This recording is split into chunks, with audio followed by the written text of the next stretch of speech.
ప్రపంచ చరిత్రలో తమ ఉనికిని చాటుకోవడానికి, ఆధిపత్యాన్ని చాటుకోవడానికి రెండు వర్గాల మధ్య, రెండు రాజ్యాల మధ్య, ఇద్దరు రాజుల మధ్య ఎన్నో యుద్ధాలు జరుగుతూ ఉంటుండే. సో దాని తర్వాత మత యుద్ధాలు జరిగినాయి. ఇప్పుడు ఆదిమ కాలం నుంచి ఆధునిక యుగంలోకి అడుగుపెట్టి, సో ఇంతకుముందు రాజకీయాలు ఎట్లా ఉంటున్నాయంటే, అధికారంలో ఉన్నటువంటి ఒక పార్టీ తన ఏదైనా వైఫల్యం జరిగితే ప్రతిపక్షంలో ఉన్నటువంటి పార్టీలు దాన్ని విమర్శిస్తూ దాన్ని ప్రజల్లోకి గట్టిగా తీసుకెళ్తూ ఆ అధికారంలో ఉన్నటువంటి పార్టీని దించి వీళ్ళ అధికారంలోకి ఎక్కేవాళ్ళు. సో కనీసం వీళ్ళ వల్లనన్నా ప్రజలకు న్యాయం జరుగుతుందని ప్రజలు నమ్మేవారు. సో మరి ఈ ప్రపంచ యుద్ధాలు ఏంది, ఈ కథ అంతా ఎందుకు చెప్తున్నాం అంటే, నిన్న మొన్న ఆంధ్రప్రదేశ్లోని కోనసీమ జిల్లాలో ఒక సంఘటన జరిగింది. సో ఒక పాస్టరు మిగతా క్రిస్టియన్లందరికీ బోధిస్తున్నాడు మత బోధ. సో ఏమని అంటాడంటే, ఎవరైతే సనాతన ధర్మం గురించి మాట్లాడతారో, పవన్ కళ్యాణ్ లాంటి వాళ్ళు, డిప్యూటీ సీఎం లాంటి వాళ్ళు, సో వాళ్ళు మళ్ళీ సనాతన ధర్మం గురించి మాట్లాడితే నడి రోడ్డు మీద నిలబెట్టి నరికేస్తారు. సో ఇది ప్రస్తుతం రెండు తెలుగు రాష్ట్రాల్లో చాలా హాట్ టాపిక్ అయింది. అయితే ఇది రాజకీయ రంగు ప్రస్తుతం పులుముకుంటుంది. ఏంటంటే, ఈ పాస్టర్ ఏదైతే వ్యాఖ్యలు చేసిండో డిప్యూటీ సీఎం అయినటువంటి పవన్ కళ్యాణ్ గురించి చేసిండు, సో ఇది అతనే మాట్లాడా లేకపోతే అతను వెనుకున్నటువంటి ఏదైనా శక్తులు మాట్లాడించిండ్రా? సో మొత్తం మీద అధికార పక్షాన్ని విమర్శించేందుకు ఎలాంటి టాపిక్స్ లేవు కాబట్టి ఒక వర్గం వారిని రెచ్చగొట్టి వాళ్ళందరినీ యూనిటీ చేసి మొత్తం మీద ప్రభుత్వానికి ఎగదోసే ప్రయత్నం చేస్తున్నారని చాలా కథనాల్లో మీడియాలో వార్తలు ప్రసారం అవుతున్నాయి. సో ఇదొకటైతే, జమ్మూ కాశ్మీర్ లో ఫరూక్ అబ్దుల్లా, ఇంతకుముందు ఎక్స్ సీఎం ఏవైతే ఉన్నాడో, సో అతని పైన ఒకతను దాడి చేసిండు, అతని పైన కాల్పులు జరిపిండు. సో ఇతను ఒక వర్గానికి చెందిన వ్యక్తి, ఇతను ఇంకొక వర్గానికి చెందిన వ్యక్తి. సో ఇతన్ని చంపడానికి ప్రయత్నం చేసిండు. ఇది పూర్తిగా రాజకీయంగా పరంగానే చేసిరని చెప్పి ఇది ఒక వాదన.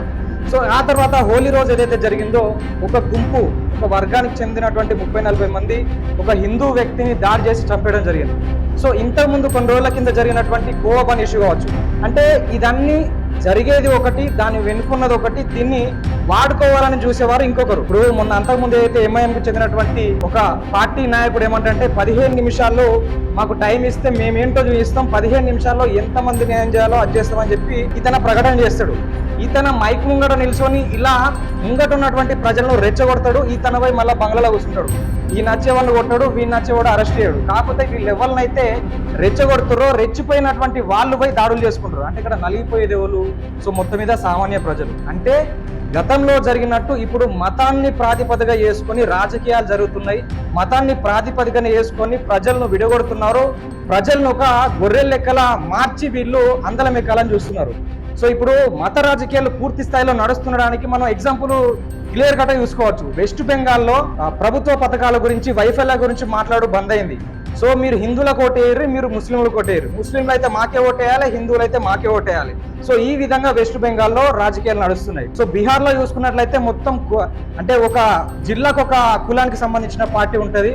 సో ఈ పార్టీ వాళ్ళు, ఈ కులం వాళ్ళు వీళ్ళకే ఓటేయాలని అక్కడ ప్రచారం జరుగుతుంది. ఇక్కడ ప్రభుత్వ సంక్షేమ పథకాల గురించి కాదు, ప్రభుత్వం ఏం చేయాలి, ప్రతిపక్షాలు ఏం చేయాలని లేదు. సో ఇప్పుడు మనం తమిళనాడులో చూసుకోవచ్చు. తమిళనాడులో కూడా ప్రభుత్వ పథకాల గురించి కాదు. సో మనం తమిళోళ్ళం కాబట్టి తమిళోళ్ళకి ఓటేయాలి. వాళ్ళు హిందువులు వేరు, మన తమిళోళ్ళు వేరు. సో నార్త్ వేరు, సౌత్ వేరు అన్నట్టు తమిళనాడు నడుస్తుంది. ఇప్పుడు కేరళ కూడా ఇదే సిచ్యువేషన్. మళ్ళా రాజకీయాలు ఎలక్షన్ టైంలోనే రకరకాల సినిమాలు బయటకు రావడం, రకరకాల గొడవలు జరగడం, ఒక ఇన్సిడెంట్ ను ఒక వర్గానికి చెందినటువంటి మీడియా హైలైట్ చేయడం, ఒక్కొక్క రాజకీయ పార్టీకి 100 కొలది ఛానల్స్ పుట్టుకొస్తున్నాయి. ఒక్కొక్క వర్గానికి, మతానికి చెందినటువంటి ఛానళ్ళు 100,000 పుట్టుకొస్తున్నాయి. సో మొత్తం మీద వీళ్ళు వాళ్ళ మీద విషయం చెప్పడం, వాళ్ళు వీళ్ళని విషయం చెప్పడం తప్పించి, సో అంతిమంగా ప్రజలు సంక్షేమంగా ఉండాలనే ఆలోచన అనేది రాజకీయ నాయకులు ప్రస్తుతం లేదు. సో ఏ చిన్న ఇన్సిడెంట్ జరిగినా దాన్ని పెద్ద స్థాయిలో చూపించడం ఒకటి. సో తర్వాత అసలు వ్యక్తులు వెనకాల ఉండి ముందటికి కొంతమందిని ఉసిగొల్పి వాళ్ళను రెచ్చగొట్టే విధంగా ప్రయత్నాలు అయితే జరుగుతున్నాయి. సో దాంట్లో భాగంగానే ఇప్పుడు జరిగినటువంటి పాస్టర్ సంబంధించినటువంటి ఇష్యూ కావచ్చు, గోవన్ సంబంధించిన ఇష్యూ కావచ్చు, లేకపోతే హోలీ కావచ్చు, లేకపోతే ఇప్పుడు సో ఏదైతే ఫరూక్ అబ్దుల్లా పైన దాడి జరిగిందో, సో ఇవన్నీ ఒకటి జరుగుతుంది. అదే నెక్స్ట్ ఎలక్షన్ రాబోతున్నాయి. సో దాంట్లో భాగంగానే ఏదో ఒకటి క్రియేట్ చేసి ప్రజలను రెచ్చగొట్టే ప్రయత్నం చేస్తారు. సో ప్రజలందరూ అప్రమత్తంగా ఉండి ఇలాంటి ట్రాప్ లో పడకుండా ఉండాలని చాలా మంది అయితే విశ్లేషకులు వాదిస్తున్నారు. సో జరిగిన సంఘటనల గురించి మీడియా తీరు కావచ్చు, లేకపోతే రాజకీయాలు స్పందిస్తున్నటువంటి తీరు గురించి మీరేమనుకుంటున్నారో కామెంట్ రూపంలో తెలియజేయండి. మరొక వీడియోతో మీ ముందుంటాం. చూస్తూనే ఉండండి ఆర్కే.